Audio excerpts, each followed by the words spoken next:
Knowing what we know now, how would we redraft the first round? We've just finished week 2, and we're heading into week 3. We're going to do a 1-round mock draft. So I'll take the first pick, and then we'll alternate.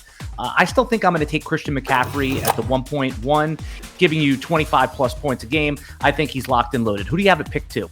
Yeah, it's kind of a no-brainer. I'm going to take Derrick Henry, someone I avoided during draft season. I just watched them play against the Seahawks, and I was like, this guy is zero slowing down. And then he caught 6 passes, which, I was aghast at that. So give me Derrick Henry at number 2. I don't care. I'll change my mind if I see evidence that makes me change my mind. Dalvin Cook at the 3rd pick overall is still how I would play it here. He looks like one of the best running backs in the NFL. I don't think there's any argument. I know that there's some injury questions heading into week 3, but I would still take him at the 3rd overall pick. I'll take KAMARA at 4. I know KAMARA had a bad game last week, and he didn't even go crazy against the Packers, but that game was so lopsided.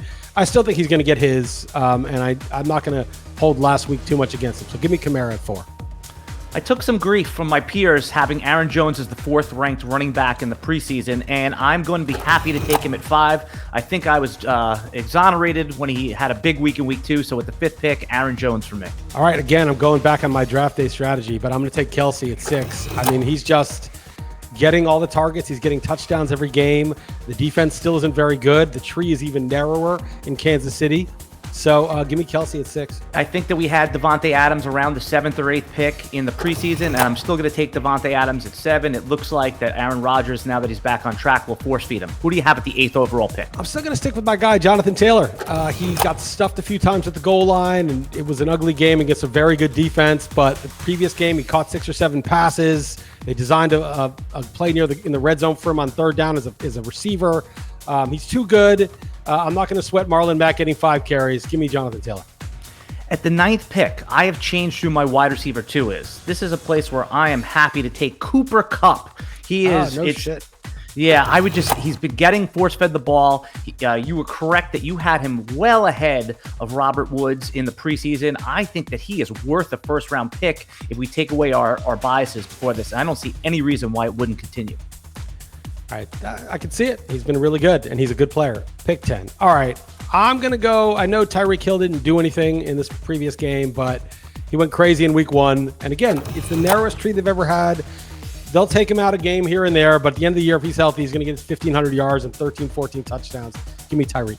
At pick 11, it is a donkey move to take a quarterback in the first round. But when a quarterback can win you a week every single week, you got to take Kyler Murray and then just play out the rest of your draft however you pick up running backs and wide receivers.